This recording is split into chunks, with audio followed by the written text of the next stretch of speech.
Andy Dunne, good morning to you. How's the head? It's not too bad, thanks, Jerry. Yeah. Yeah, that's good. We've been talking a fair bit this morning about the existential dread that has been gripping people.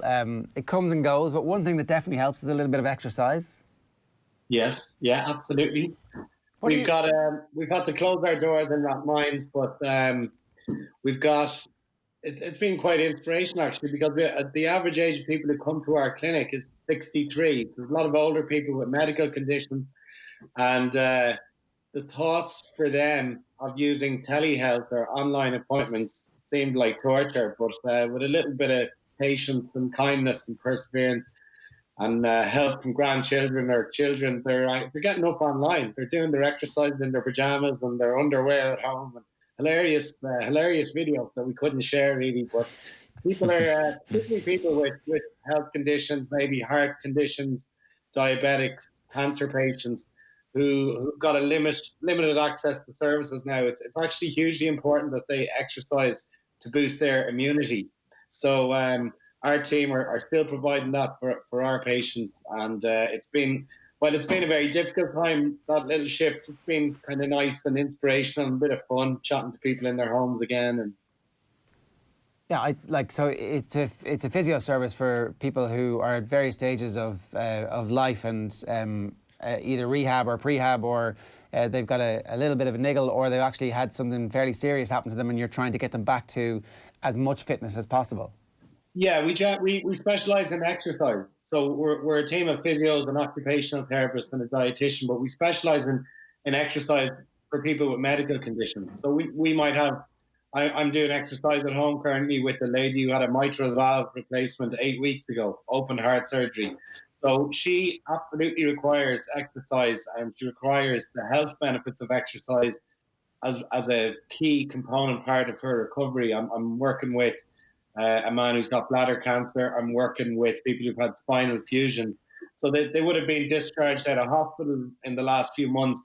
They do need access to what we're called allied health services, but they can't get them at the moment. So that's why we're doing our online exercise with them. But it's been, the challenges we thought around use of technology haven't actually come to pass as much, and they've quite enjoyed, learning how to use Zoom or learning how to use online telehealth. So yeah, it's been nice. I mean, it's stressful time for everyone, stressful time for ourselves in the clinic, but it's much more stressful for people who've lost access to services. So we're just trying to do our best to help them. What are you doing? What's your own personal fitness routine like at the moment? Well, I started to get fitter back around last September. I think I saw a screenshot of myself on Off the Ball, and I put on about a stone in the last 2 years. So I could say that was due to stress, not eating well because of working long hours, and just, so I said I'd get my arse in gear. You can't really purport to be, some kind of clinical specialist on exercise and not exercise and be overweight. So I started to do about 3 or 4 sessions a week since September, and I've actually kept that going. So I now do 3 or 4 sessions a week, about 30 minutes each. And I've done I'm taking a little chart on my fridge. I've done 109 sessions since September. Right. And the key things for people who aren't, experts, or who aren't interested in exercise, or who feel it's not for them, or lose motivation, they're the big issues.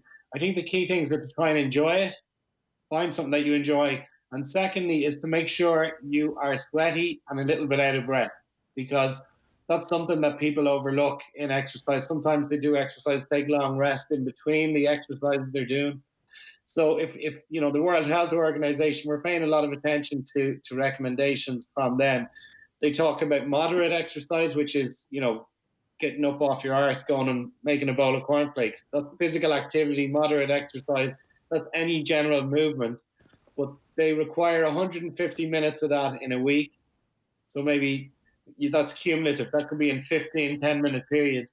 But they also require 30 to 75 minutes of vigorous exercise, or a combination. So vigorous would be defined as sweaty, breathless.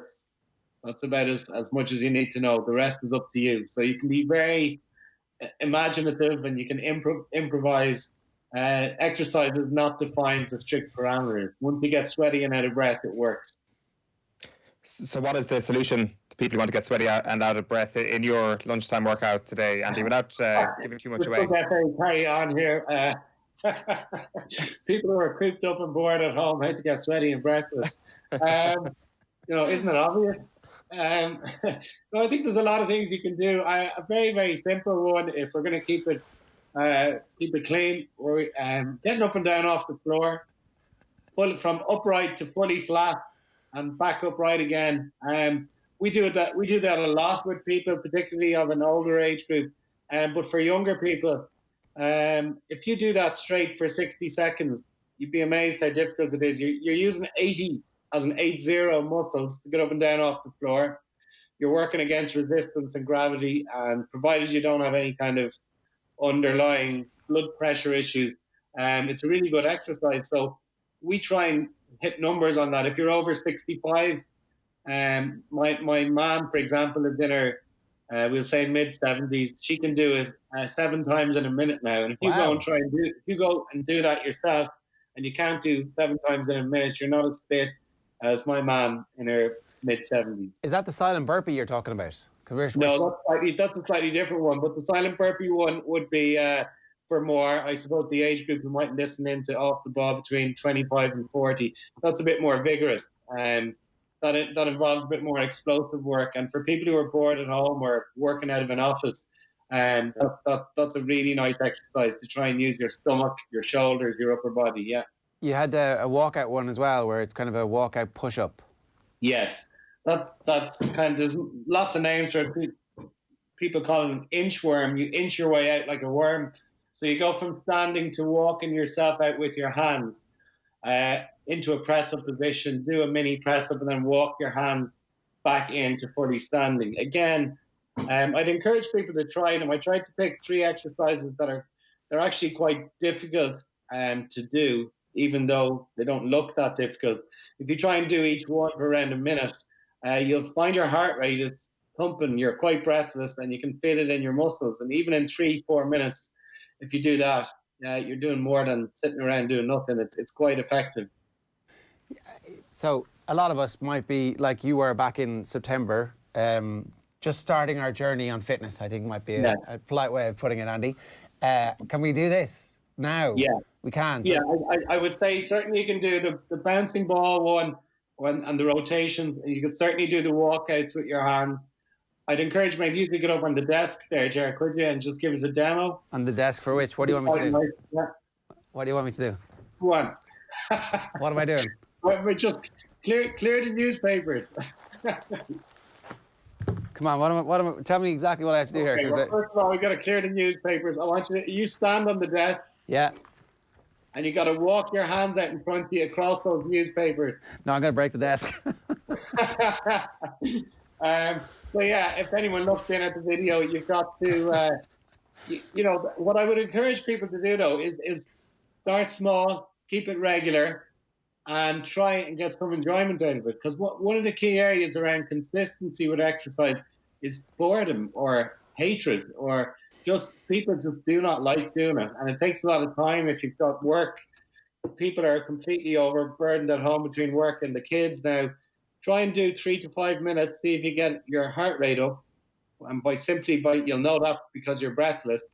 But just do little things that you enjoy. And if you do it consistently, you'll find you get a little bit of a kick. You get a bit more of a virtuous cycle. Start to feel the benefits of it, and then it plugs you in to do a little bit more. Yeah, and that's the endorphins. So we were talking with Alan Quinlan yesterday about it, and he was saying, he's had issues with anxiety in the past. He'd be fairly anxious, and this is like the most anxious time that any of us are ever going to live through, fingers crossed.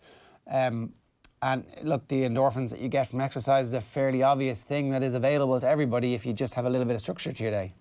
It's often people will comment to us in the clinic that, psychologically it makes me feel better. But actually, and that's true, but actually what is that? It's not psychology that's happening now, it's physiology. When the body exercises, it releases 2 hormones in particular, but serotonin is one of the main ones, and that's known informally as the happy hormone. So exercise releases the happy hormone. So it's not a psychological response, it's more a physiological response. It's your body thanking you and rewarding you for movement. Similarly, exercise reduces cortisol, which is a stress hormone. I think Luke O'Neill has been on the show before, but he's a professor of immunology in Trinity, and he speaks a lot about the benefits of exercise reducing stress. So yeah, I mean, if you talk about, even if you hate exercise or you don't know exactly what you ought to do, if you think about those two benefits, it will make you happier and reduce your stress. They're pretty key for survival right now. No, totally. Also have your immunity. Andy, I don't know if you've thought about rugby. Are you using rugby as a release? Are you watching box sets? What are you doing? Because I found rugby so boring in the last couple of months. I've got a rugby hangover. I watched Maradona the other night. I just got sent. So one of my best friends has decided to set up a little WhatsApp group. Currently, just me and him on it, and he's called it "A Nation Holds Its Breath." And we're sending each other favourite sporting moments we've seen over the years on YouTube. And the qualification is we have to have been alive while it happened. Right. And the earliest one he just sent through was the 1982 clearing break by Alex Higgins in the World Snooker Championship. And Higgins, I think, shoots 62 to win the title. And he just sent me that through, and it's pretty amazing. We've traded videos in cricket. I remember an old Ian Evans score for Wales, a try he got in Cardiff against Scotland in 1988. So we're being rugby nerds, but we're being sports nerds as well, and we're trading YouTube videos together. So that's a bit of fun. Yeah, I think whatever it takes to get through this, because I was going to ask you some stuff about the Six Nations, but actually, do you know what? I can't at the moment. I'm not ready to think about the Six Nations and where we are. And I'm delighted that the Pro 14 has been cancelled. They should have given Leinster the title, though, right? Yeah, I think that probably would have been fair. That opens a tin of worms. I'm a Liverpool fan too, so absolutely not. No title for Leinster. That's the wonderful thing out, lads. No? Yeah, all right, on. Moonlight Serenade has been in touch to say, I have this on every morning while I log onto my laptop at home. It's great therapy for the soul. So there you go. I'm glad that we're providing some kind of hope for people. Andy, look, it's been great having you on this morning. Thanks very much for doing the Off the Couch for us today. And we might get you on to talk about some of the great sports that you're watching, because everybody also needs that in their lives. A little bit of good quality nostalgia where the hangover isn't related to what's going on at the moment. Yeah, absolutely. Thanks, Chair. If anybody wants an online consultation with you, how do they get it? They go to our website, personalhealth.ie. All our team are available and willing and ready to do online consultations, telehealth, exercise prescription in your home, particularly for people who've got health conditions or medical conditions who are concerned about being isolated. They're the market that really need our services. So if they need to call, they can ring. It's diverted to all our mobiles as well. They can phone us at 01 496 4002, or they can get us on the website, personalhealth.ie. Andy, great stuff. On my T-shirt there. Oh, yeah, nice one. You should send us some in. I will do. Right, come on. Thanks a million. Nice. Cheers. That's Andy Dunne giving us his thoughts there. And his video is going to be up live at lunchtime today.